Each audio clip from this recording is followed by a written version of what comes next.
what you want, when you want it, where you want it. This is the Mesh.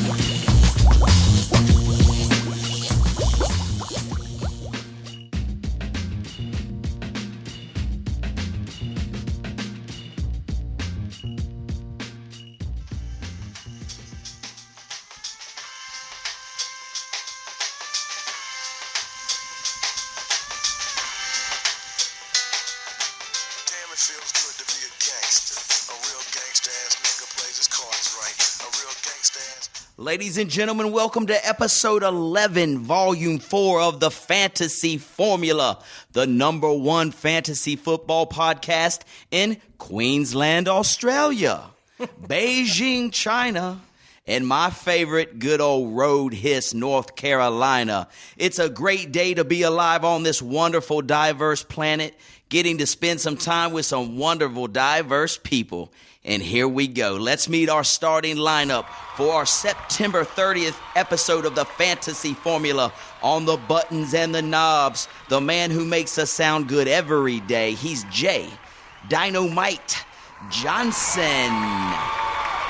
In the pain cave, mixing and mashing, he's brewing and stewing, creating the perfect formula. He's Chris Magic Hands Fry. And it is my great pleasure to introduce to you today our special guest host this afternoon. He's got a voice as smooth as velvet and an appetite for whiskey, cold natural light, and occasional swig of Boone's Farm. You've heard him before on many high school football broadcasts and also as the host of the newsMESH. He's Michael Roll Tide Roll Willard. Roll Tide Roll. Mike, how you doing today, buddy? I'm good because I'm steering clear of the Boone's Farm and sticking closer to the natural light and wild turkey. Smart move there, sir. Smart move. Well, we're so glad to have you today on the Fantasy Formula. Yeah, I'm glad. Thanks for having me. I've been waiting for a long time to get this special invitation, and I feel like I've spent the last couple of days polishing up my fantasy skills, and it's just in time for me to lose a bunch of games on Sunday. Absolutely, man. Absolutely. And, I guess our listeners, you guys noticed we didn't introduce our other co-host who sometimes pick and chooses when he decides to show up, but he's Addison Houday Fox.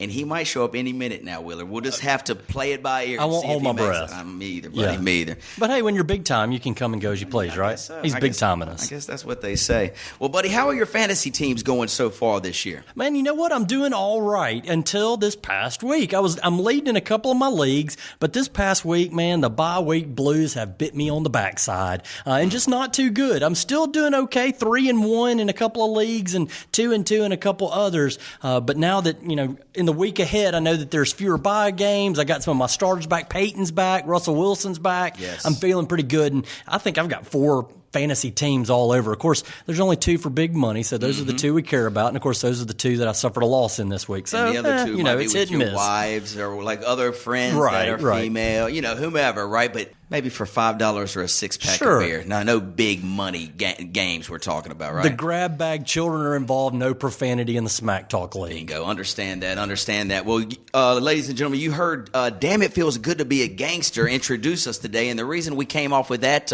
song to lead us off is because damn, I was a gangster last week, going 3-0, Michael. So that impressive. Makes 4-0 in my Raleigh league. All right, league. yeah. 3-1 in one Hickory league and 2-2 in another. So we're starting to get moving. So you're getting back on track. After last year's kind of woohoo, you're now back on the smooth and steady. Absolutely. Little Good dip deal. last year, but we're back where we're supposed to be, and that's the top of the heap, baby. So while we get this thing cranked off, let's talk about some hot news right off the wire, including some injury reports, but more importantly, some things that are just happening in the league. Fresh off the wire, happened last night about 1 o'clock in the morning. Oakland Raider fans, if there's any Oakland Raider fans left. Are there any? They all live in Oakland. They must. I think there's one under in Hickory. A rock. Hank Eimer is an Oakland Raider fan. So poor guy. One guy here in Hickory. But Dennis Allen, your coach with a record of 8-28 over the last 4 years, is out. See ya. Gone. See you later. Replacing him, Tony Sperano. You've heard this I name know before. Tony You know Sperano, this guy yeah. As a Cowboys fan. Yeah, right? he's a special teams guy that coached for the Cowboys for years, I think. And for Oakland right now, he's an offensive line coach. Well- and so he's going to fall into replacing Dennis Allen in the interim. He's got a lot of work ahead of him because I think they've lost, 10 straight games? Yes. Yeah, see you, Dennis Allen. I mean, you couldn't do much worse than they've been doing. Although, they looked okay against the Patriots last week. But who doesn't? I was going to say, that may be more of an indictment against the crappy Patriots this year. Very true. Well, Tony Sperano, he's in. Good luck, my friend, in the interim basis. But the reason I really wanted to talk about this is guess who they're targeting for their coach of the future? Oh, gosh, don't say Nick Saban. No, it's not Nick Saban. So thank goodness. Wipe your brow off Yeah, there. You're thank cool. goodness. But John Gruden. Okay, John Again? Gruden. Hadn't he been there before? He's been there, but they supposedly has some tie that might pull him back to Oakland. What that is, I don't know. Plus, he's got the best gig in the world, the Why would he Monday leave that? night Yeah. football gig. You cannot beat that. Getting paid millions of dollars and working one night a week. Sure. Come on. Does he want the stress of trying to bring Oakland back? No thanks. Guys like that sometimes want the challenge of doing something. Gruden's been doing that thing on Monday Night Football for a few years now. Maybe he feels like it's too easy for him. He wants to get back on the bike and try to ride uphill again. And at Oakland, that's a big uphill to climb. Yes, a mountain, my friend, a mountain. Well, good luck, John Gruden, Tony Sperano, Dennis Allen, wherever you end up. That's the Oakland situation. I'm glad I'm not an Oakland fan. Next up, hot off the wire, Ben Tate, the Cleveland Brown running back who's been injured since week 1. He is back to practice and also expects to play on Sunday. Their running backs coach says, Ben, if you're healthy to go, you're healthy to start. Says he will start him if he's ready to play. What do you think about that? Because in the backfield right now for Cleveland, you've got Terrence West, who's really he seemed to shine as a rookie, and Isaiah Crowell, both rookies, both having great rookie campaigns. Ben Tate out for 3 weeks. He pops right back in. Would you start him? Would you put him right back in the mix? I don't know. Those other two guys have been doing well enough for Cleveland. They're okay. But honestly, I want to see what Ben Tate's got. He was behind the shadow of Arian Foster for years there in Houston. True. He was always solid when he came in off the bench to fill in for him. I think he's going to be solid for the Browns, but coming in after a 3-week stretch where he's out of the picture, it's always hard to knock a little bit of rust off and get back in there. It's hard to say. I think you go with what's working, but if it looks like it's not going to work in this week's game, why not get him back in there? That's your workhorse. That makes sense. Plus, they gave him a 2-year contract for about $8 million. Sure. Do you want that sitting on the bench? Absolutely no. not. Put him in there. Let's see what he's got. Terrence West and Isaiah Crowell, they'll be there anyway. So if Ben Tate doesn't do it, you pop those guys back in, but give Ben Tate a chance. I like that. The payday guys got to play. Bingo.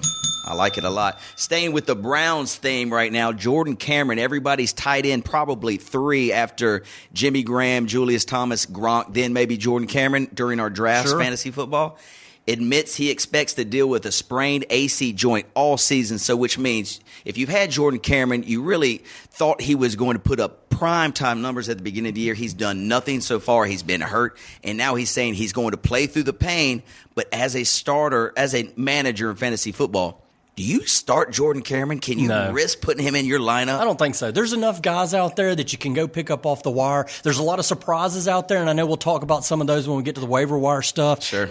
I say you go find somebody else, take a chance on somebody else, because there's some Kelsey Davis there for the Chiefs. Where'd that guy come from last night? When in the Monday Night Football game. I say you find somebody else and let Jordan Cameron go to pasture. Absolutely. If he does happen to come back, and let's say you drop him, and maybe in 4 or 5 weeks he's starting to feel good and the Browns are looking to him, believe me, nobody's picking up, because benches in fantasy football with the buys and everything are so slim. You're not holding a spot for Jordan Cameron right now on your bench. He's gone. He's on the waiver wire. If you want him in a few weeks, maybe he'll be there. If not, there's plenty of talent to go get tight end wise. And hey, honestly, I'm not holding a spot for any Cleveland Browns on my team.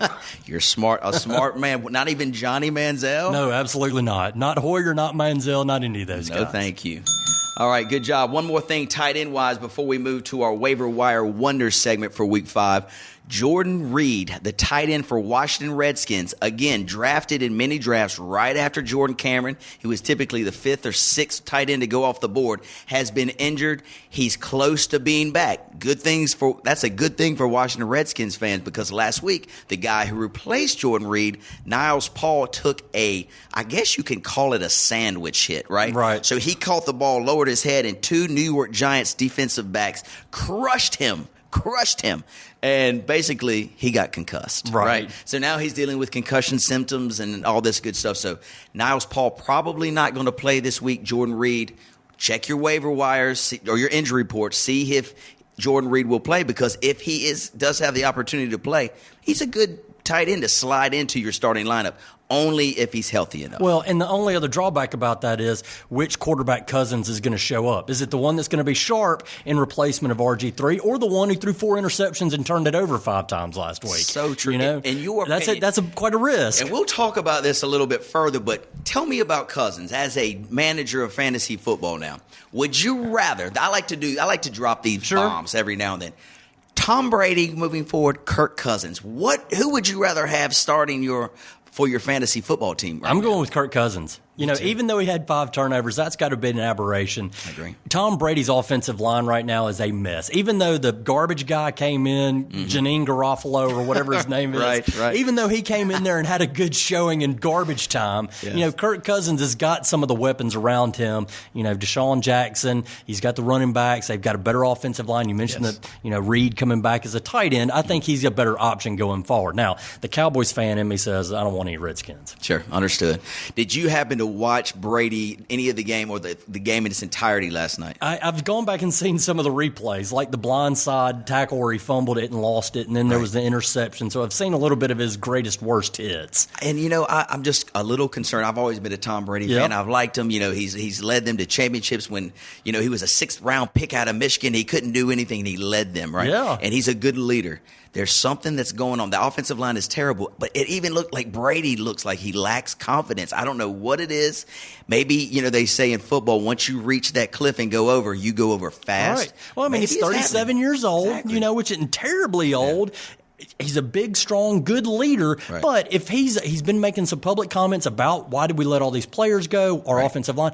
One of his key targets, Gronkowski's not really coming back like he was. Everybody was. True. He's not as good as he was before the injuries. Right. So I think, you know, maybe Brady has a little bit of rust on him. And, you know, there was a point earlier in the season, I'll retire when I suck. Well, last night, Mr. Brady, I was awfully sucked. You sucked, yes. I mean, that may be close to getting out of there. Absolutely. Hey, let me mention another injury report you haven't hit on it. I know you haven't gone on, but Carson Palmer for the Arizona Cardinals looks like he may still be out. They talked about him maybe getting rehabilitated during the bye week. Saw something just a bit ago. It looks like he's going to be off for this week. So no plan for Carson Palmer again. So you know, the Cardinals, I know that they are looking pretty strong, but even with Stanton there at the backup, Stanton, that's right. Yep, Drew Stanton. Okay. Even with Stanton as the backup, they're looking okay.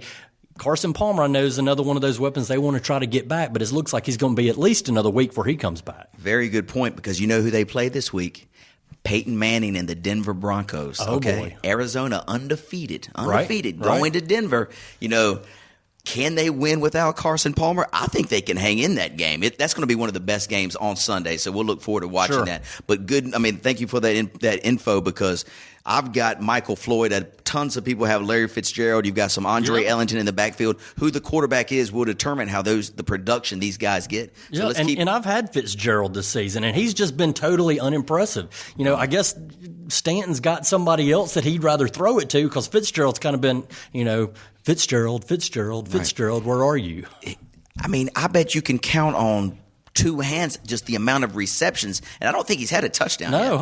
Yeah, it's been tough go for Mr. Fitzgerald, but Michael Floyd on the other side is who Stanton seems to go to, you know, so far anyway.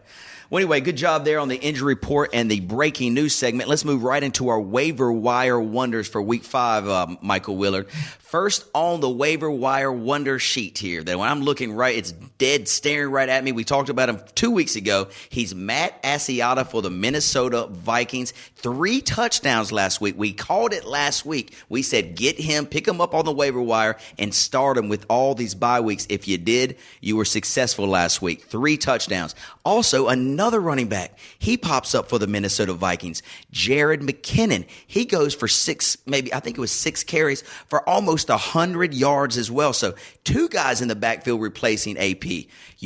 Matt Asiata probably going to be gone, but Jared McKinnon, guaranteed. He's only on 3% of people's rosters right now. So if you need a running back to fill in a spot, maybe as a flex, go grab McKinnon.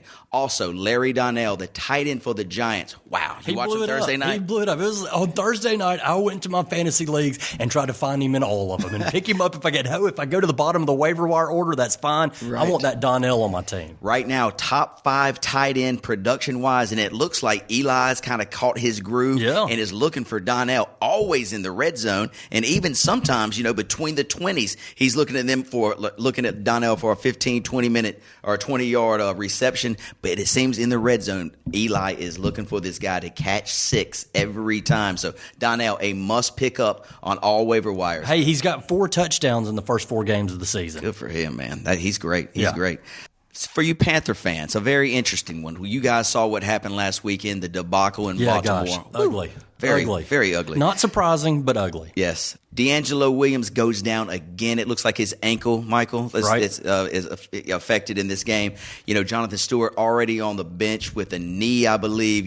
Michael Tolbert out for 4 to 6. He's on injured reserve. He won't be back till late October, November. So trouble in the backfield for Carolina Panther fans. So what do? We go to the waiver wire.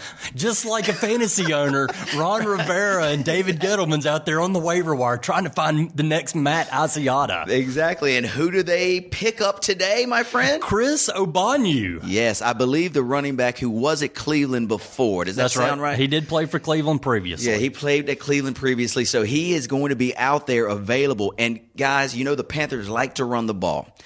They got to have somebody. The only person in the backfield right now is Darren Reeves. He's owned in 0.01% of leagues, so maybe it's a coin toss. Maybe you get Chris Obaganaya or whatever, or Darren Reeves. Right. Who knows? Maybe you grab both of them. Well, they picked somebody else up, and he got 1 carry, fumbled the football, and it's sayonara. He is gone. He's gone. So, Panther fans, it's looking dire right now, but who knows? You guys seem to, maybe their defense will step up. Maybe their defense will step up and keep them in games like last year. They hadn't been around the last couple of weeks. They haven't. So maybe they come in and do something this time. But they've got to have some control the clock, and just breaking that game down. In the first drive last week against the Ravens, they looked great. They marched right down the field. Sure D'Angelo was getting the ball. He was running. They were passing. It was looking good. They kind of have a screw up right down there in the red zone, and that's it. Game over. Ball game. They lost all their momentum, and it's just like all the wind came out of the sails. Absolutely. The other thing that really got him when Steve Smith got that second touchdown, it felt like, they started waving the white flag. It was history. That's it. Other waiver wire wonders for Week 5, Justin Forsett and this fellow named Taliaferro for the Ravens. If you had Bernard Pierce in replacement of Ray Rice, now Bernard Pierce looks like he is in the doghouse and he might not see the light of day. Grab one of these running backs. They might have already been picked up on your waiver wire, but if not, definitely grab one. My choice between the two would probably be Forsett. He seems a little bit more dynamic. He can catch the ball out of the backfield. I like him slightly more than Taliaferro. Taliaferro more of the kind of grind him out back. He's got a little bit of shake and shimmy to him, but it's more of the Forsett guy with more. Forsett's a little more solid. He's got more experience in the pro system. He's already got the rock plenty of times there in Baltimore. I'm with you on Forsett. Right on. And last but not least, you Michigan Wolverine fans, if there are any left, because they are having a horrendous year in college football. You had a quarterback back in the day that really was explosive and exciting, right? This fellow's name was Denard Robinson. Do you remember him? I remember him, okay. So Denard Robinson was drafted by the Jacksonville Jaguars, I want to say maybe 3 years ago or 2 to 3 years ago. Anyway, they've got him in the backfield kind of filling the role almost like a Darren Sproles kind of scat back, if you will. Right, okay. So he'll catch balls out of the backfield. Sometimes he'll line up even at the quarterback, take a direct snap, and go wildcat formation. Sure. Well, he's definitely bigger than a Darren Sproles because he's got some size on him. He definitely does. He was Michigan's kind of answer to Armani Edwards after Appalachian State went up there. They found him a running quarterback in Denard Robertson. He had a good career at Michigan. Great career, But now they're going to shift him straight up running back. So he's running back. Interesting. And the reason I bring him up is because Toby Gerhart was drafted in many fantasy football leagues as probably a running back 2 in the 5th or 6th round. Right. Denard Robinson not drafted in any league, I would guess. No, he would. Toby Gerhart really struggling early on. Fumble, he's slow, he's a plotter. They've inserted Denard Robinson, and they really like what they see. Wow. So potentially, now I'm not going to say Gerhart is on the bench for Robinson, but I could see them both platooning 50-50 carries. Denard Robinson, exciting, explosive. Maybe, just maybe, a waiver wire wonder. If he's out there, you might pick him up. He and could do stash something him. for you. I was one that had high hopes for Gerhart. I didn't get him early on, but I thought, he's going to be the number 1 running back. He was solid, in college, and when he was playing for Minnesota, I had hopes that he would be good. But then, just like you say, he kind of stumbled out of the starting block, and it's no good, and he's glad to be gone. Exactly. I would throw in here a couple of waiver wire guys that I'm seeing here on some of my research, Chad. Yes. Brian Quick, St. Louis Rams, only owned in less than 10% of leagues. The Rams don't have a lot of targets, but Brian Quick, another Appalachian State graduate, and I'm not mentioning that because he went to App State, but he's done well during this campaign. He's got looking to get about 75 catches and 1,200 yards for this season. That can be a pretty good number if you need somebody in a pinch there, Brian Quick. And even furthermore, we've mentioned Quick the last 2 weeks. They're playing Philadelphia Eagles this week. Philadelphia likes to get up and down. The only way St. Louis stays in that game is they're going to have to score some points. Air it out. Brian Quick right there, a waiver wire wonder. If he's not already selected, go grab him. He'd be a great fill-in this week. He could be a top target. I know y'all talked about Teddy Bridgewater last week, and maybe he should be on the injury report too because he was out. There's now some talk that he could be back in time for this week's game. Certainly a better option than Christian Ponder, I think. That's not somebody that's not owned in a lot of leagues, and if you're in a pinch and you need somebody, Bridgewater looked pretty impressive, and him being a good performer out there helped Asiata along the way. So that might be a prospect for you. They look like I watched that game. Minnesota played Atlanta.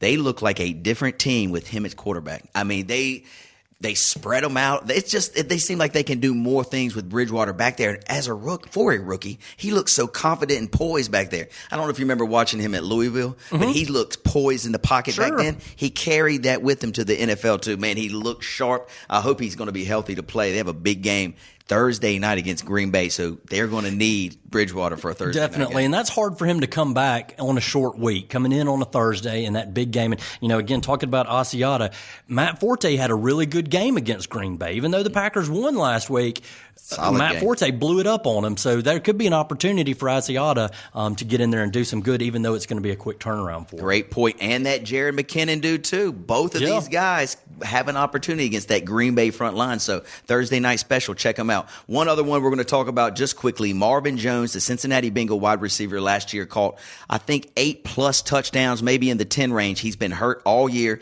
They're going to play him this weekend. So if you need a wide receiver, Marvin Jones, Cincinnati Bengals, might be the guy to look forward to. The Bengals, let me check and see who they're playing real quick. Let's see who their matchup is. Cincy. Page 2. Oh, New England. Oh, that could be an opportunity.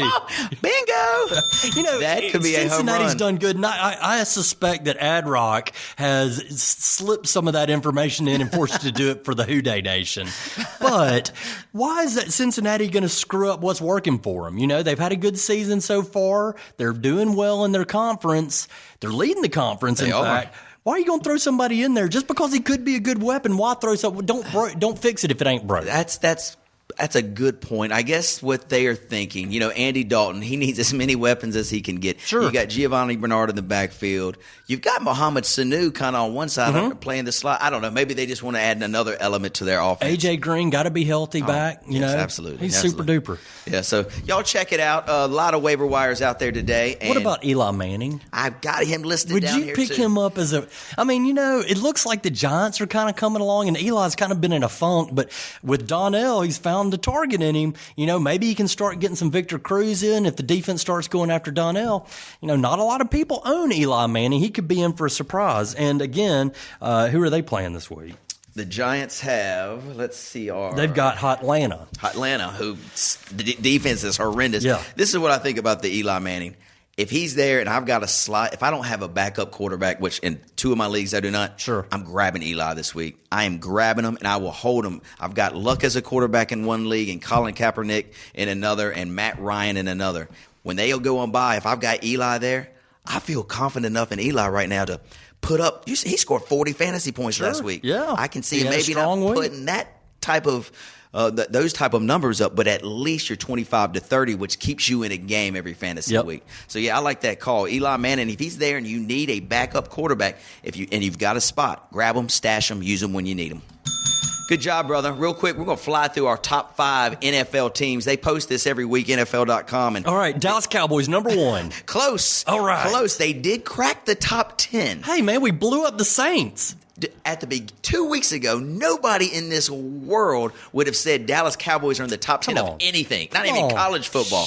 But guess what? They are there, and they looked impressive on Sunday night, the rule in Dallas Nation is we don't peak them too early. That's what Tom Landry used to always say. We never want to peak too early. So let Tony get the rust off in week 1 and then just start handing the football to DeMarco Murray. So Tom Landry and Jason Garrett, very comparable coaching styles. No, absolutely not. No. I mean, one of them won a bunch of Super Bowls. The other one has ginger hair. I love it. I love it. So we've got the top 5, but the one interesting thing Michael and I were talking about before the podcast started, in the top 10, the Colts were left out of it. But in the number 10 spot where the Colts, actually, I've got the Colts as the top 5 team, but they're left out of the top 10. The Giants go from like team 30 to team 10 in 2 weeks. 2 weeks, all the way up the totem pole. We know they beat up on the Redskins Thursday night, in a Kirk Cousins fumble fest, turnover fest. Who did they beat prior to that has helped them get so far They ahead? lost a squeaker to Arizona, and I can't remember who they will beat in week 3, but they beat them pretty convincingly. That was kind of Larry Donnell's coming out, but he caught a lot of balls in that game.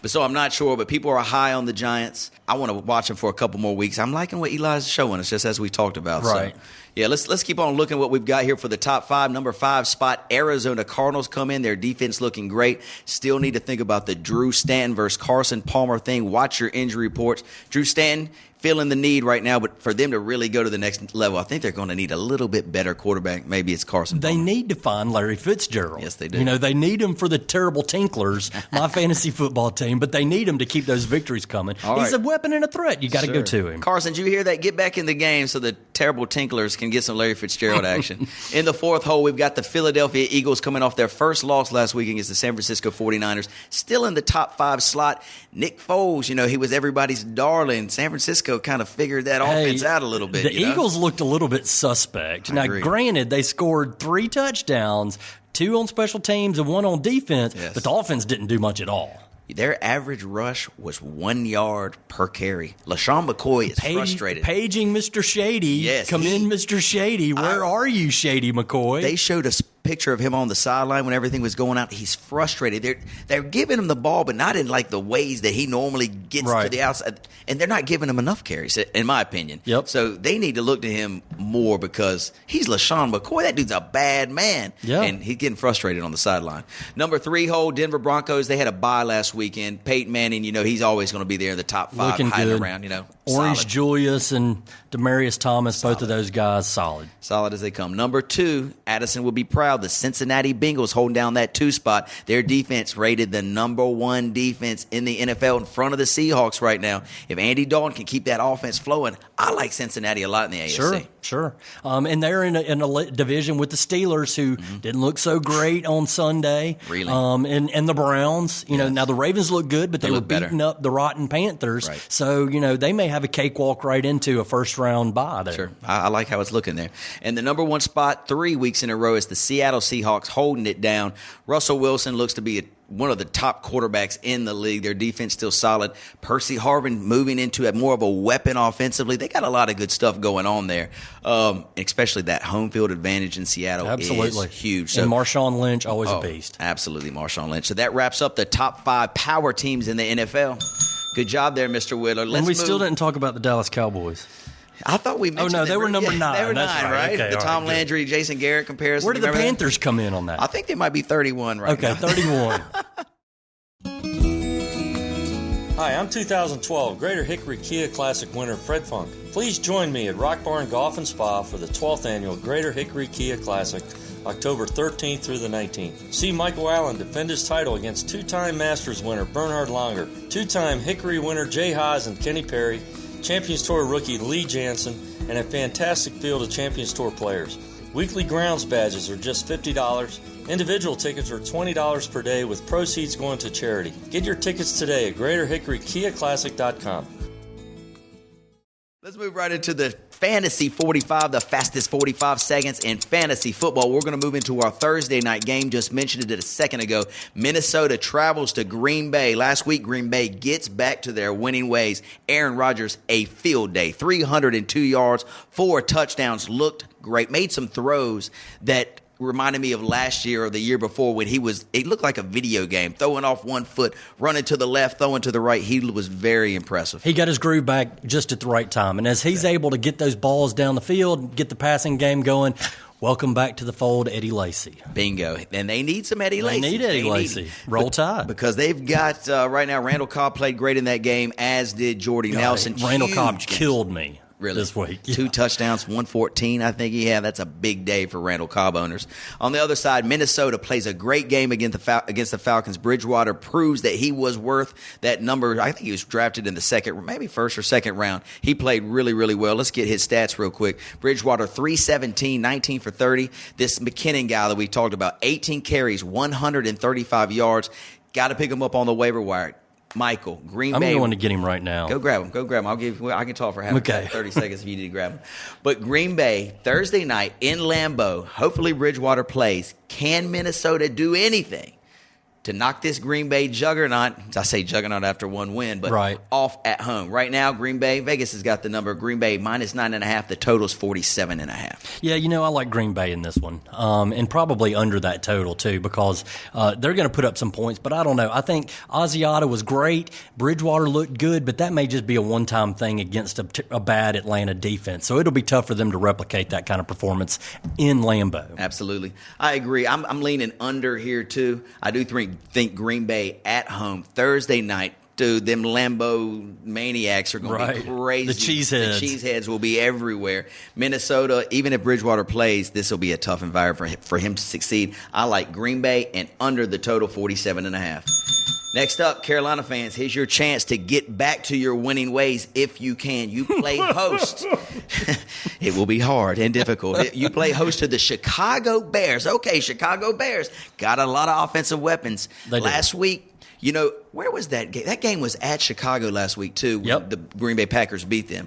Let me give you some stats real quick. Last week, Jay Cutler, 256 and 2 touchdowns, but threw several picks. Matt Forte, 23 carries, $122. Solid game for Matt Forte. And Martellus Bennett, we talked about tight ends earlier in the show. This dude's proven to be a top 5 tight end. He used to be a Dallas Cowboy. He used to be a Cowboy. Let him go like we do all our best players. Exactly. 9 receptions for $134. Chicago traveling to the Panthers where they laid that big egg. Last week, Cam Newton, 197 at a touchdown. D'Angelo, leading rusher, 34 yards. Jericho Cotchery back in the mix, but 5 for 80.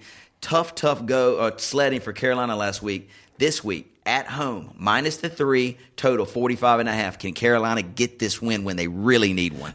At home doesn't mean anything for Carolina. They don't have an at-home advantage at this point in time. Unless they get their offensive line going and figured out how to create some protection for Cam Newton, I don't see it happening. And when you've got a running back that was on the street, Chris Obanu last week, bringing him into the game, he's not going to have a major impact. Reeves has got to be the guy, and who knows about him. You've got Kelvin Benjamin. He's an awesome weapon. Cotchery, Avant. There's some good guys to pass to. Greg Olsen. Sure. I just don't think it's good enough. The Bears have too much, and we hear about the Panthers' great defense. They've been missing, including Thomas Davis and Luke Kuechly these last couple of weeks. Sure. So I think this is the opportunity for the Bears and Cutler to rebound and heal from their wounds from last week. With the Greg Hardy being on the sidelines because of the domestic abuse allegations and all the stuff that's happening, they have no pass rush. Where's Charles Johnson? He has been a no-show, just a no-show. I don't think he's got a tackle. He might have one tackle this year. He didn't have one tackle in the last game? Not one tackle? How can you be on the defensive line and get paid $12 million a year and not get one tackle? Join the team, fella.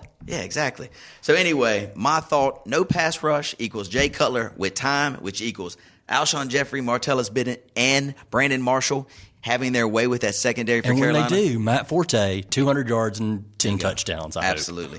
One other thing before we leave this game, Cam Newton, obviously he's banged up. Don't you think for the Carolina offense to thrive, Cam, he would roll out of the pocket and go grab 12 yards. He'd get that first down.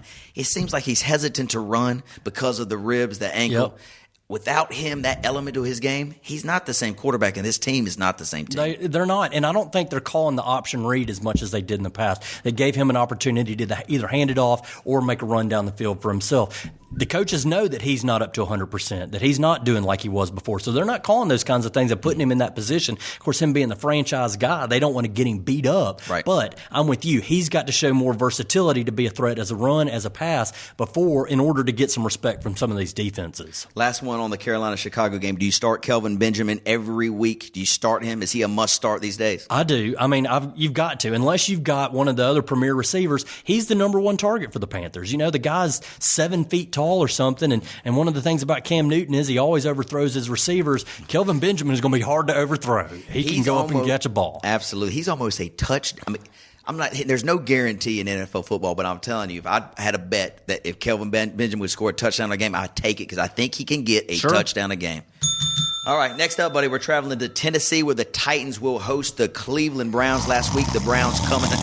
This is a snoozer. The Browns coming off that bye last week. They traveled to Tennessee to hopefully get a win. Tennessee, they suck. I mean, you know what I mean? They do. Jake Locker on the sideline, so they decided to replace him with Charlie Whitehurst, Clipboard Jesus. You know what I'm talking about? That guy's still in the league. Exactly. I thought he was gone 2 years ago, but Clipboard Jesus, he gets the start, puts up 12 for 23, $177 and a touchdown, and I think 2 to 3 picks. Guess who was the leading rusher on the Titans team? Probably Charlie Whitehurst. 5 carries, 40 yards. Delaney Walker, number one receiver for the Titans. He's the tight end, 84 and a touchdown. Now, a glimmer of hope for the Tennessee Titans, fantasy-wise, we're talking about. Bishop Sankey, okay? Bishop Sankey's been riding the pine, the rookie selection, I think in the second or third round, been riding the pine behind Sean Green. Mm-hmm. They get down, I think the score was maybe 30-7 or 37-7, and they said, hey, let's go and put Bishop Sankey in and see what he can do. Right. Leads a drive right down the field, caught 2 balls for X amount. I think he scored a touchdown too. Thank you very much. Thank you very much. I'm telling you, Titans, you're 1-3. Put damn Bishop Sankey in there. Let him perform. In there. He's a playmaker, and when you're 1-3, you need playmakers. So anyway, long story short, Tennessee at home are actually favored in this game, -2. The total's 45. Can Cleveland travel to Tennessee and get a win? I think so. Yeah, I mean, even with Hoyer and Jordan Cameron kind of banged up, I think they go in and do well there. Yeah, no doubt. I mean, maybe not too many fantasy studs or a lot of duds. I'd just stay away from this game altogether. Yeah. And there's only 2 teams on bye week this week, so it's not like it's going to be a big deal and you got to scrounge to get somebody like Sankey. Good point. Sounds like a coffee. Before we leave this one, the Tennessee was supposed to have 2 great receivers drafted a little bit late. You had Justin Hunter and Kendall Wright. Guys have been no-shows because they've had no quarterback. Right. Are they cuttable now? Can you cut these guys? They're gone. There's enough other people out there, like the guy from Philadelphia that showed up on the radar last week. Was it Matthews? Jordan Matthews. Yeah, who I picked up and then laid a big egg this week. Yeah. There's enough people out there on the wire that you can pick up and get rid of those guys. Absolutely. I'm going to take Cleveland, as Michael said, and I want to lean under the total. Not too many fireworks in this game. Next up, we're going to Philadelphia, where the Philadelphia Eagles host the St. Louis Rams. Last week for the Rams, they're coming off a bye. Philadelphia had that game against the San Francisco 49ers. Nick Foles. Maybe is this the true Nick Foles? We will find out this week. 21 for 43, $195. Not a good game. LaShawn McCoy on the ground, 10 for 17. Not enough. Jeremy Maclin, 4 for 57. This offense, the first 3 weeks, they were putting up 30, 40 points a game. Held to 21. 2 special teams and a defensive touchdown. Can they do better against the St. Louis Rams team, or Rams all coming off the bye at home? The number right now, Philadelphia's a 7-point favorite. The total is 48. That's another one. I think Philadelphia rebounds and they get better there. Chip Kelly has to get Shady involved in the game. Yeah. They've got to get Deshaun Jackson involved in the game. Not Deshaun Jackson, he plays for the Skins. They've got to get Nick Foles playing in this game. Mm-hmm. They've got to do better here, and he knows where the problems lie, and it was with the offense last week. I think they rebound against the St. Louis Rams teams. It's not very good. Jeff Fisher does a good job with his teams down there, but I don't think they're going to have any trouble beating the Rams. Question for you. I got a text about this exact scenario earlier today, and I want to kind of throw it out to you and even give you a couple more options. Let's say LaShawn McCoy, you drafted him number 2 overall, right? He's done nothing really this year, nothing. You're struggling. You're 1-3 or 2-2 in fantasy football. There's a trade request. Someone's offered you Giovanni Bernard for LaShawn McCoy straight up. They want to make the deal this week. Do you pull the trigger on that deal? I do. I shift them because I know the kind of teams that the Bengals have coming up versus the kind of teams that the Eagles have coming up. Eagles got to play the Cowboys twice. And, yeah, the defense wasn't that great all season, but it looked pretty good against the rotten Saints. They got the Skins and the Giants. Both of those are nothing to sneeze at. I think you make that shift so that you get Bernard. And Bernard has been a solid performer every week. He's played great. Yeah. Let me give you this one. They'll give you 2 more scenarios. Alfred Morris for the Skins for LaShawn McCoy straight up. Do you do the deal? No way. No way. Not even too much uncertainty there with Cousins and the Redskins and everything else. If that's your best bet, I think you hold on to Shady and try to go get Bishop Sankey and get him into the game a few times and let Shady ride the pine until at least he gets some of these problems solved out. And Chip Kelly will get it sorted out. Yeah, he will. And last but not least, Le'Veon Bell is playing really well for the Pittsburgh Steelers. Yeah. Really, their offense, he and Antonio Brown. Would you trade him for LaShawn McCoy right now? Ooh, boy, that's a tough one. Because Bell's one of the top weapons there that they've got there in Pittsburgh. So that'd be a tough one. That'd be kind of a coin toss. I think I would make that trade. Yeah, it's 50-50 for me. I might hold on to LaShawn McCoy one more week. And if I could talk that Le'Veon Bell owner, say, give me one more week and let's see if they make a deal, then I would do it. And I know we'll get to this in just a minute, but Jamal Charles is in the same boat, and that's one of the guys my wife's had. She won the league last year. She's had Jamal Charles and hadn't done nothing but cuss him until Monday Night Football. Jamal Charles all along, do you trade him? All you need is that 1 week to get back on track. Of course, Jamal's been injured. Shady's been in the game. Yep. But all you need is 1 week to get back on track. Show the coach, show the team, show the fans. Absolutely. You're the man, and McCoy's right back in there. Well said. I'm taking Philadelphia and under the total this game. We're going to go Philadelphia minus the 7 and under the 48. Next up, should be a good game in the Meadowlands. New York Giants host the Atlanta Falcons. Last week, the Giants put that whooping on the Redskins on Thursday night. Eli Manning, 300 yards, 4 touchdowns. Great game by him. Victor Cruz, 6'4", $108, but the star was really this Larry Donnell. 3 touchdowns from the tight end spot. Great game by Larry Donnell. They will be playing host to the Atlanta Falcons. Falcons were in a tough game against the Vikings on Sunday. Matt Ryan, 298 and 3 touchdowns. Antone Smith, we haven't really talked about this dude, but 4 carries, 62 yards, and a touchdown. He's on everybody's waiver wire, and he only gets 4 to 5 carries a game, and it's typically toward the latter part of the game when the defense may be a little banged up or tired. Sure. He's rushed for a touchdown in 3 games, man. So, I don't know. Maybe you keep him on the radar. You don't use your waiver wire spot now, but keep him on your radar. Julio Jones, 6 receptions, 82 yards. Can the New York Giants offense keep it up? Because Atlanta's going to score some points. They are. Can the Giants keep it up? Right now, the Giants, Vegas opened it up as the Giants were a 1-point favorite. Now the Giants are a 4-point favorite, total 49. I don't know about that. I think that's going to be a shootout. It'll be over the total there, I think. I like Atlanta in that because Matt Ryan looks good. Julio's looking strong this season. Yeah. You've got a couple of running backs that are okay. Steven Jackson, he's kind of hit and miss. The defense is kind of a question mark for those guys. It really could come down to whoever gets the ball last wins that football game, and I kind of like Atlanta in that one. Yes, sir. I'm going to go the other way. I'm going to lean Eli at home. My thought, and we've talked about it on the fantasy formula a lot, Matt Ryan on the road, and he's proven it time in, all the time. Check it out. On the road. In Atlanta, he's 2-0. Sure. On the road this year, he's 0-2. Well, that's a big difference. In the Dome, he's good, and you're right. He's going to the Meadowlands. Right. That's an outdoor hostile environment. That could be tough to contend with. Exactly. I do love the over. Fantasy points galore. Start Roddy. Start Julio, obviously. I'm going to start Victor Cruz. We got Larry Donnell for sure. Running backs in Atlanta, I'm not going to start any of them because they got a 4-man platoon there. Right. I don't want any of them. Rashad Jennings, you can start against this Atlanta defense as well. I'm going to take the New York Giants minus the 4, and I love over the total. Look for this one to be 65 points total.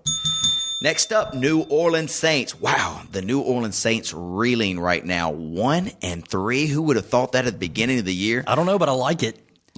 Why? Oh, because of Well, I mean, of course, the Cowboys beat them, but And the the Panthers fan in me deep down There you inside has to see those NFC South teams do poorly. And there's always such fanfare for Drew Brees and Sean Payton and all the weapons they've got going on.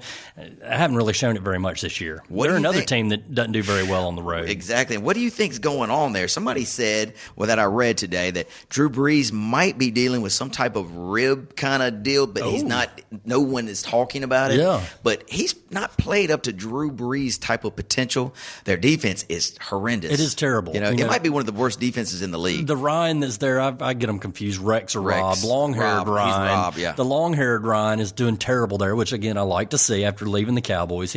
But Marquez Colston, where are you? Yeah. Jimmy Graham's had some flashes of good. With Mark Ingram out of the game, you looked at Kyrie Robinson to maybe pick up the pace. Nothing. Where was Pierre Thomas last week? No-show. And that kind of bit me on the backside too. Yeah. New Orleans has got some problems. On the other side of the coin, Tampa Bay, Mike Glennon from NC State looking pretty good. The spark plug that this Tampa Bay Buccaneers offense needed right at the right time, man. He comes in, they get up early 17-0, then Steelers come back.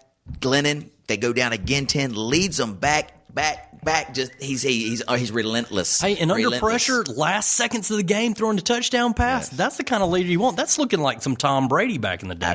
Question: Tom Brady or Mike Glennon moving forward? Mike Glennon. Wow. Who would have ever thought that? But I wouldn't really want either one of them. But I would take Mike Glennon over those two over Tom. I agree with you, man. I think I might too. So if you are a Mike Evans owner or a Vincent Jackson owner or even a Doug Martin owner, you gotta like Glennon being in the backfield over McCown. Yeah. And it will continue to be this way. I would guess probably for the rest of the year. I think this paves the way for the muscle hamster to come back and do well there. Doug Martin, again, getting the passing game going with Vincent Jackson out there, and Mike Glennon getting the ball out in the air gives muscle hamster a chance to run the football. And again, going up against a pretty crappy defense there in New Orleans, I hate to say it, but I like Tampa Bay in this one. Yeah, especially if the number is minus 11. Yeah. So if you're a Tampa Bay fan catching 11, you might want to lean that way. I like the over. When New Orleans plays at home, they're going to score some points. Tampa Bay can definitely put some points up on this New Orleans defense. I'm going to go Tampa Bay plus the 11 and way over the total. Look for 65 points in this game, too. Next up, Cowboy fan. How about them? Dallas Cowboys play host to their Texas rival, the Houston Texans. It's not really a rival. They got to beat us a lot of times in order for it to be a rival. Have they beat? I think they have, maybe once or twice, but it's not like they come into our house and beat us up all the time, or vice versa. Right. It seems like Dallas has a little bit of swagger back. I listened to an interview by Tony Romo this morning. Tony Romo said he's been quarterbacking there for how long? Too long. Too long. He said it is the best group offensively, from offensive line to weapons and the backfield, the receiver weapons and in the backfield, that he's ever been a part of. That offensive line is getting to be good. They're starting to gel. And they talked about that during the Sunday night broadcast. Al Michaels and Chris Collinsworth give them credit for this analysis. Yes. They said there were a few years ago, offensive line was old. They were high paid. They started cutting bait. Got rid of some of those guys. Brought some young blood in there, starting with a new center, picking up Tyron Smith there. Yeah, they're starting to get some gel there in that offensive line. Des Bryant, Terrence Williams, and boy, DeMarco Murray is blowing it up right now. So far, the fantasy stud of the year. He's absolutely got to be the fantasy MVP of the year. And they got to keep feeding that dog. Let him eat. Let him eat and eat big against the Texans. And that's what Romo said in this interview. They said, we're going to give the ball to DeMarco Murray because once he gets going, everybody else around him gets going. Sure. So anyway, I think they'll continue this trend as well. Right now, Dallas, a 4-point favorite at home against the Texans. The over under 46. Do you see this being a shootout? I mean, both defenses really good. Well, Dallas's defense has been suspect at times. Maurice Claiborne's gone, with a knee injury or whatever the letters, ACL, PCL, patella tendon, whatever. Andre Johnson really hadn't done a whole lot this season for the Texans. And, of course, that's that Fitzpatrick. I mentioned to you, I picked him up on the waiver wire and started him over Cam Newton. And it worked out pretty well for me. But they aren't really putting up a lot of points. They aren't looking terribly explosive, at least enough the points to keep up with what the Cowboys are doing. And I think the Cowboys can maintain possession long enough that – I don't know. As far as the over-under, it's hard to say. I think that'll probably be under because the Cowboys will score and Houston won't be able to keep up with that. I like the under in this game as well, and I like Dallas to keep this hot streak going. They're playing great ball. Arian Foster, if you're an Arian Foster owner and fantasy-wise, 2 weeks ago, he sits out because of the hammy. And Alfred Blue looked good that time. I actually picked him up and started him, and he looked good, and then last week, not so much. So they have Foster and Blue in the backfield. Both of them 1 fantasy point? Yeah, not too good. What in the hell is going on there? And you got Fitzpatrick throwing. Andre Johnson is banged up too. So really, to me, they win the game last week against the Bills 23-17. That Houston defense must have played one hell of a game. Well, J.J. Watt scored a touchdown. He did. He had an interception return for a touchdown, and he could create a problem. I mean, Tony Romo is one solid hit from J.J. Watt from retirement right now. So they said he's not playing golf anymore. It's so bad. Is that right? J.J. Watt hits him one time, and that's it. Yeah. And Kyle Orton's not playing anymore. I think he's in Buffalo now. He is. Not on the waiver wire pickups, by the way. Yeah. But that game like in Big D, I like the Cowboys. Yeah, I'm all over Dallas, too. Dallas can just score too many points. I don't trust Fitzpatrick with the Houston offense. Let's go Dallas and under the total 46. Speaking of Kyle Orton, guess who's starting for the Buffalo Bills this week? The chin beard. There he comes. Kyle Orton playing against the Detroit Lions. Detroit Lions they're 3-1, man. They are 3-1. Are they for real? Do you believe in this Detroit Lions team? I think they're quietly 3-1, but I do believe in them because Stafford looks good. Calvin Johnson hadn't been putting up huge numbers, but he's solid. The Bell running back, I can't say his first name, Jokey Bell. Joik Bell. Reggie Bush, they've kind of got running back by committee. Don't really think you want either one of those guys, but Matt Stafford's been solid. Guess who on the other side of Calvin Johnson had a 100-yard performance, and it's the first of many? Greg Jennings. Golden Tate. He has 116 yards on 8 receptions. People were double-teaming Calvin all day, and he's a little banged up. Golden Tate sitting wide open in many of these routes that he runs. So Golden Tate, he's not going to be on your waiver wire, but he's on your bench. You got to start starting him. He's got to be in your lineup as a flex. Sure. Greg Jennings doesn't play there. Yeah, Greg Jennings over at Minnesota. All these NFC North teams shifting receivers and everything. No apologies, dude. It's understandable. Addison would have missed that one. At least I said his name right. Exactly. The Detroit will host Buffalo Bills. E.J. Manuel on the sideline. Kyle Orton right into his spot. Yeah. Man, I was talking about Eli picking him up as my quarterback. Sure. Too. I think I might pick up Kyle Orton. Don't do it. Think about this. Don't do Look it. at the weapons. You got Sammy. You got Robert Woods. You got C.J. Spiller. You got Fred Jackson. They should be better than they are. I mean, with Fred Jackson, C.J., and Sammy Watkins, they should be better. What is going on there that they aren't taking advantage of these guys? E.J. That dude is terrible. He's terrible. He doesn't deserve to be a starting quarterback in the league. Kyle Orton, mark my word. If you're here next week and we'll talk about it, Kyle Orton will be a top 10 fantasy quarterback for this week against this Detroit defense. Detroit's good. Yeah. But I think Kyle Orton, he's going to sling it a little bit. Well, Donkey Kong Sue in his face, as well as Nick Fairley. That's some pressure there. Now, but Kyle Orton has been around the block a time or 50. Exactly. He's experienced. He's seasoned. He's not going to go wimpy with a couple of hits there from Sue or Fairley. I don't know. That's a tough one to call. I still think that Detroit's got this one in the bag. I'm with you, too. I think it's going to go over the total. The total right now in Vegas is 44. I like Kyle Orton to throw 3 touchdowns in this game. Stafford will do what he does. I will lean Detroit minus the 7. This is going to be close to the number, but I'm going to go over the total 44. I like 52 points in this game.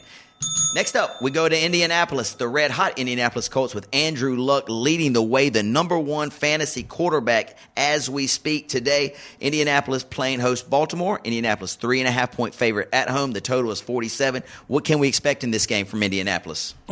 Passing the football. Yeah. Do they even have a running back? I mean, hello, Trent Richardson, where are you? No, Ahmad Bradshaw, right? He's doing well for the Colts. Mm-hmm. Trent Richardson really has been disappointing for all of us Roll Tide and Roll Tiders. Right. But he showed up last week with a touchdown. He did get a touchdown. And Baltimore is known for having their defense. Another Bama boy, C.J. Mosley's really coming on there for the Ravens.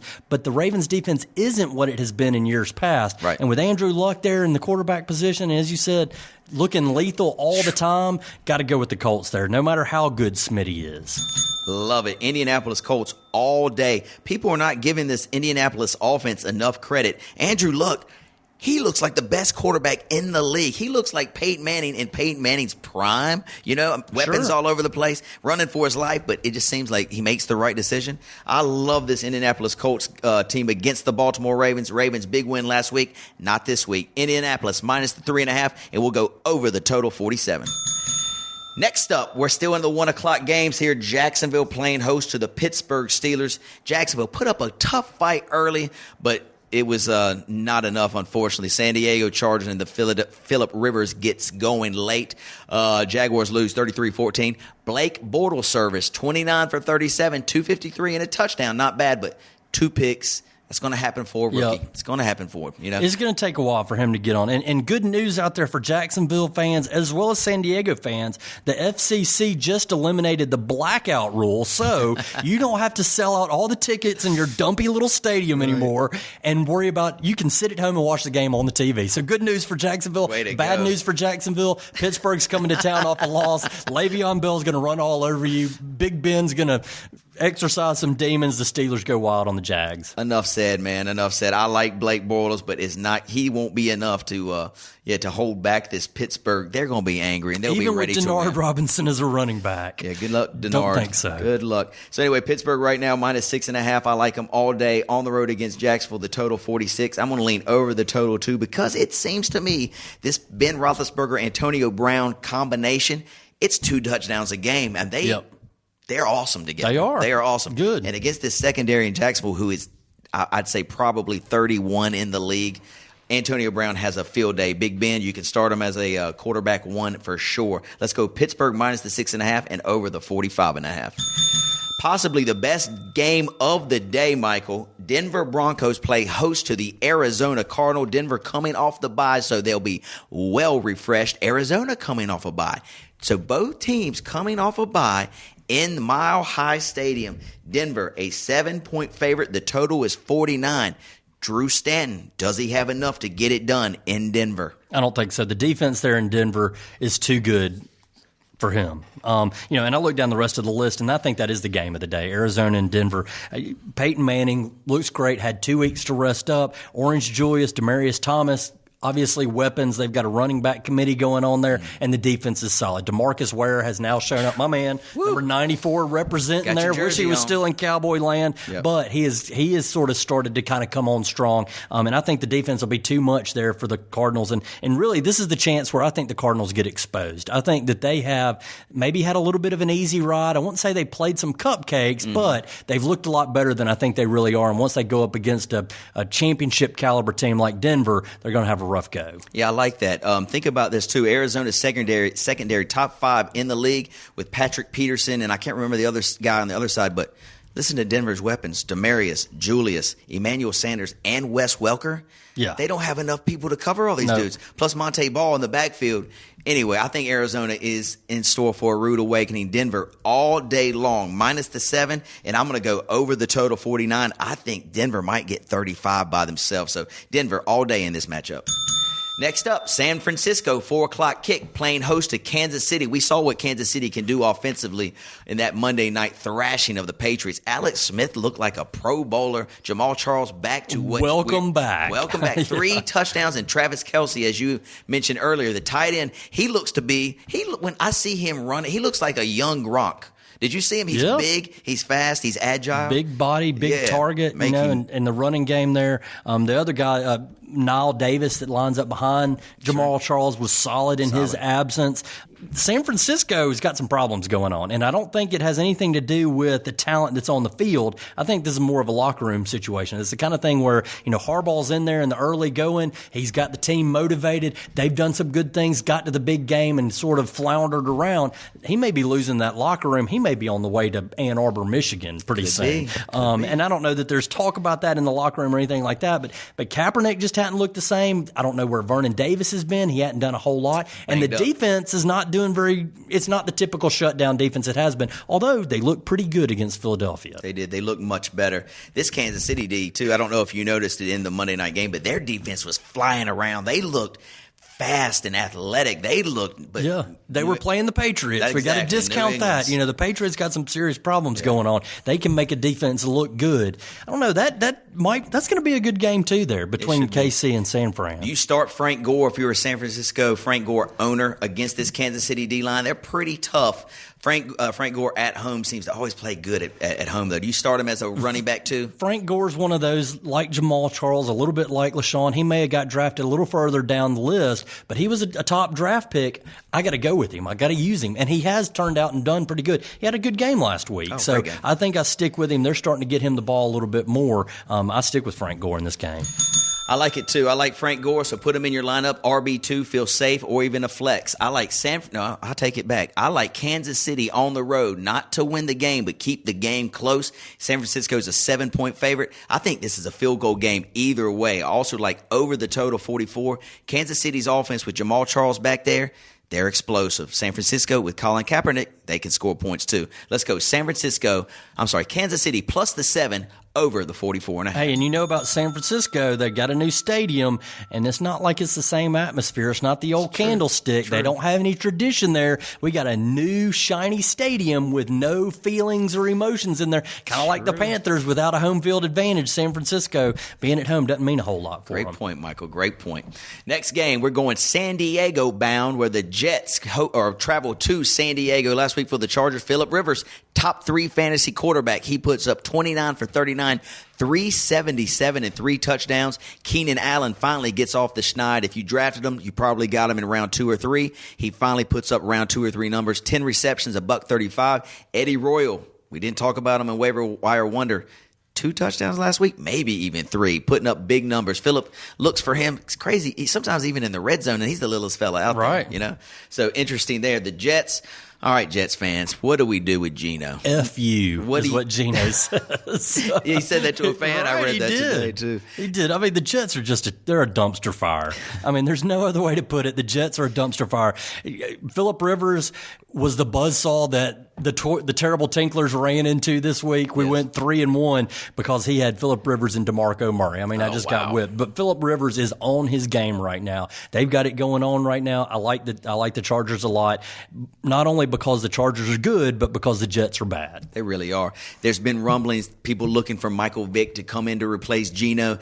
If you were to do that, first of all, let's talk it fantasy-wise. Sure. If Michael Vick, they say they do pull Geno in the second quarter of the game against the Chargers. Michael Vick's on the waiver wire, and they say, all right, Michael, this is yours to take for the rest of the year. Is he waiver wire worthy? Would Absolutely you not. draft him? No, I wouldn't. Yeah. No, I wouldn't. Just because I think that he's too close to having another injury. You know, he's at the age, he's on up there in years. He's been around for a while, even though he wasn't in the league all this time. Mm-hmm. He's getting on up there in age. I don't think that.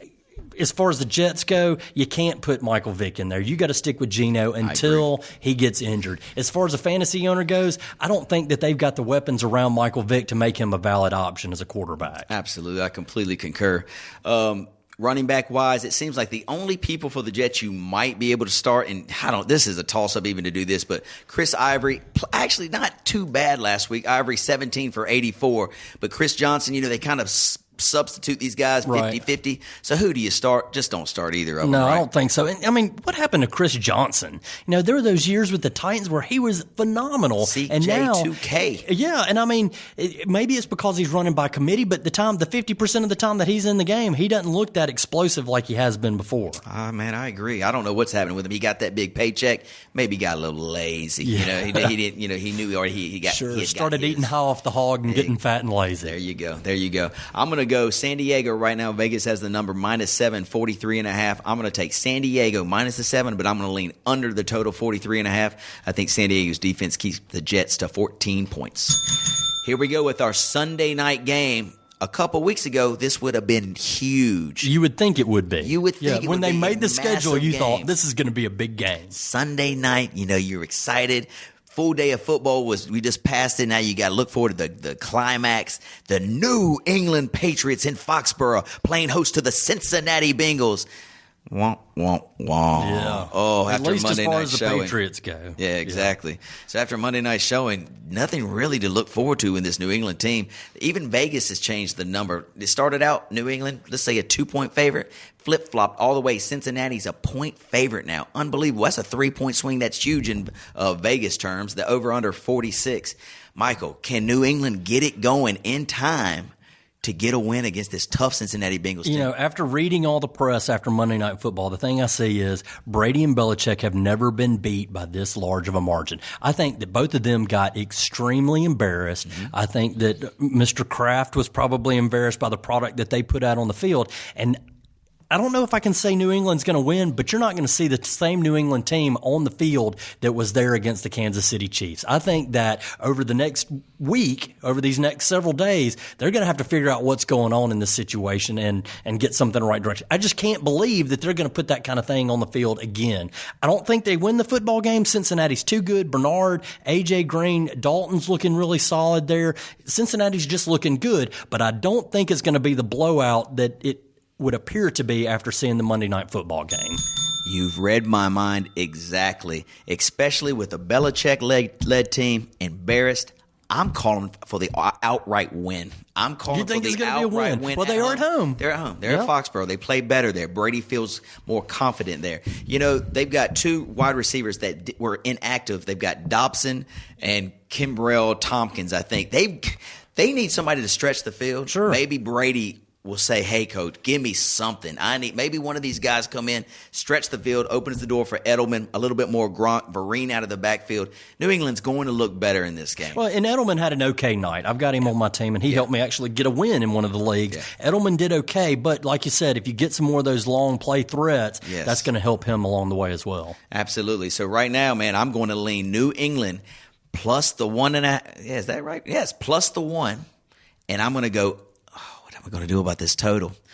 I'm thinking I'm going to lean under the total. I think under two. I'm going to lean under the total. I can't start Tom Brady. I mean, if you got him out there, you can't start him. And at least until he proves that he's not a 37-year-old man that's thinking about his hot model wife all the time and his kid. Yes, but she is a hot model wife. She is. And, fatherhood changes people too, so maybe that's part of it. No doubt. We're going New England under the total.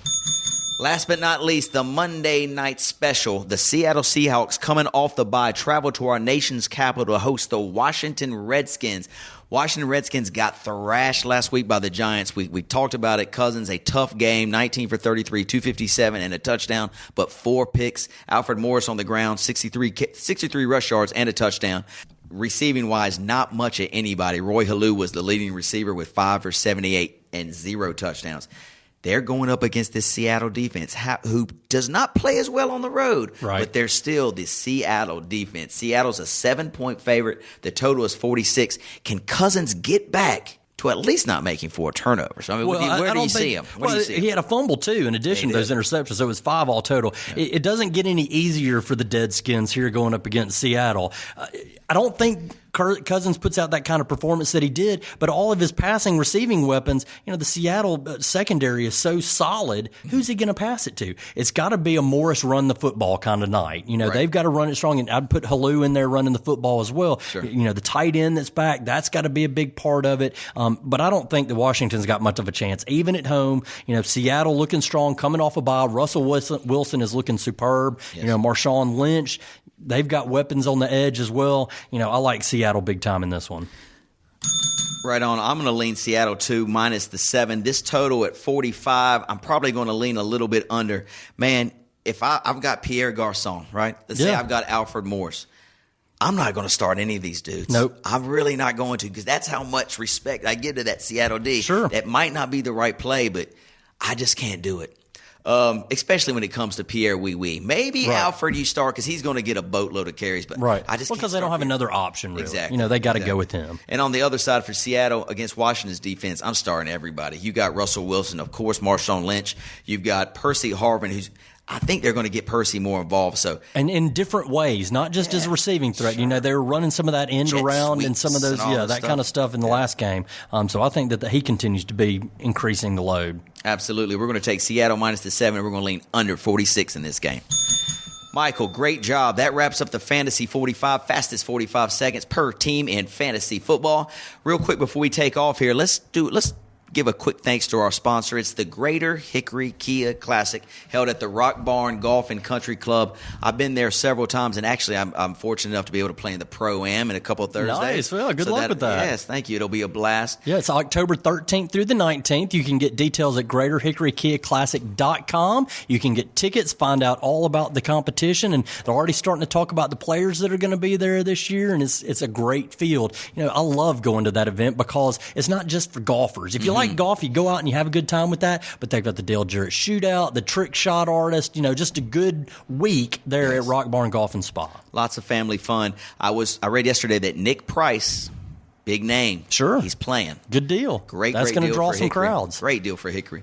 So anyway, you guys come out to the Greater Hickory Kia Classic October 13th through the 19th. We'll look forward to seeing you there. And Michael, man, thank you so much for coming to be a part of the Fantasy Formula. Appreciate the invitation. Hey, tell us a little bit more about some other things that you're doing. Oh, what I'm doing is high school football. You know, I've got football on the brain just about 5 days out of the week. Sure. You know, I'd take a rest on Tuesday and Wednesday. But Thursday, we got Thursday night, Friday. I do high school football here in the Hickory Metro on WNNC in 63 big ways. If you've got a Hickory Metro radio, that's 6:30 a.m. or 12:30 a.m. Or if you're out there listening in Tangiers or Taiwan or Hawaii or those places you're talking about, mytotalradio.com. You can hear the best of Hickory Metro football right here. And, of course, it's College Saturday, it's Pro Sunday, Pro Monday, and then we take Tuesday and Wednesday off. And, love it. And Chad, since I knew that we were having fantasy time talk, I thought I'd throw something a little bit new out there. Yes, it is sir. the Hickory Metro High School Fantasy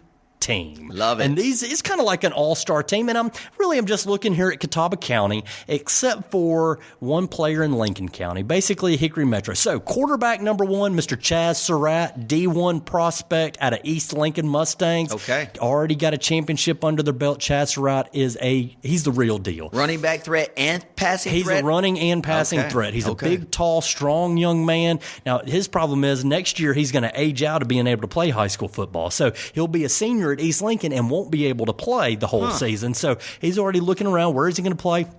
He may go to a private school, and that could give him an opportunity to try to polish himself up. If I'm staying here in Catawba County, it's Matt Williams at Fred T. Ford. He has turned the Fred T. Ford Tigers into, well, at least a competitive football team. Because typically they're the laughingstock. They are. They, along with St. Stephen's, aren't very good, but Matt Williams has got them going in the right direction. He can pass the ball, and I mean, he can throw the ball on the run a lot better than any high school quarterback I've ever seen. Wow. He can run in a full sprint and chunk that ball downfield. Strong arm. RB1 for the Hickory Metro, Blake Roberts at Newton Conover High School.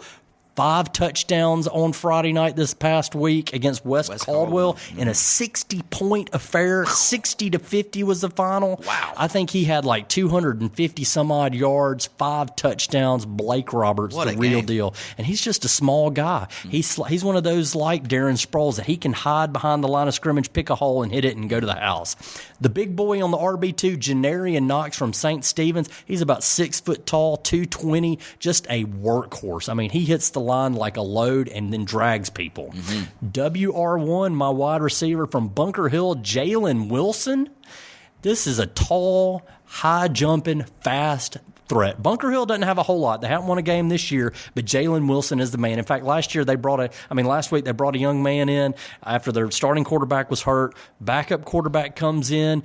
First ever varsity pass, chunks it, just throws it up in the air. Jalen Wilson runs under it, jumps up, out-jumps everybody, catches it, 71-yard touchdown. Bingo. Big-time player there for Bunker Hill. My other wide receiver is Alex Johnson for Newton Conover, and I knew it's Newton Conover heavy. There's some other guys, Caleb Farley and Asani Forte there at the Maiden High School are threats there for the Blue Devils, but Alex Johnson's my pick for wide receiver too. Tight ends, there's not a lot of that going on around high school football right now. There's a few of them out there. And for defense and special teams, I'm going to pick nobody. Because, as I said, there was a 60-50 game there in Newton Conover and West Caldwell. And here's another thing. We talked with some of the coaches over the past couple of weeks and found out why are we having all these high-scoring games?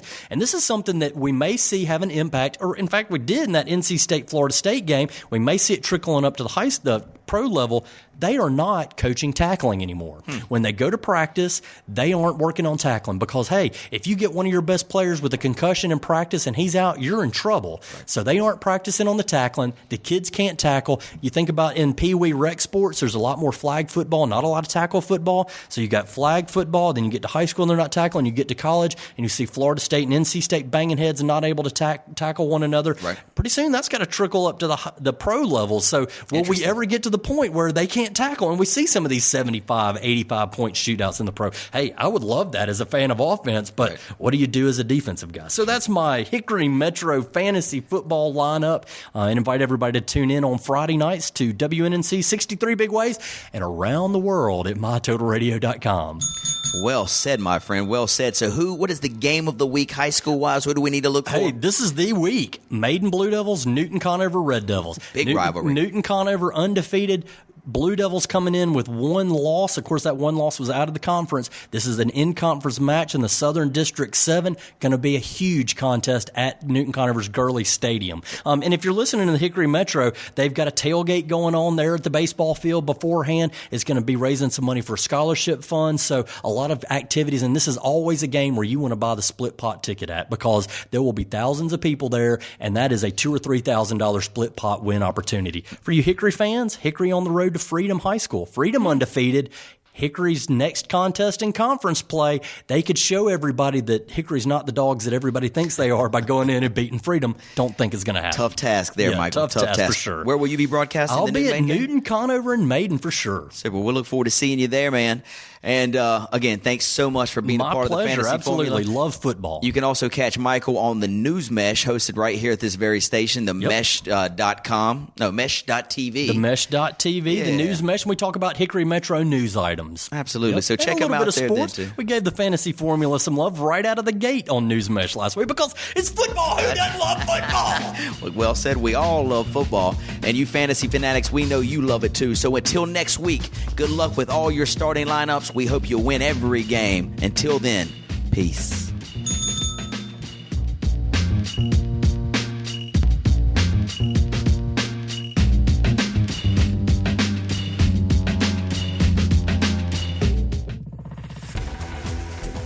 You've been listening to The Mesh, an online media network of shows and programs ranging from business to arts, sports to entertainment, music to community.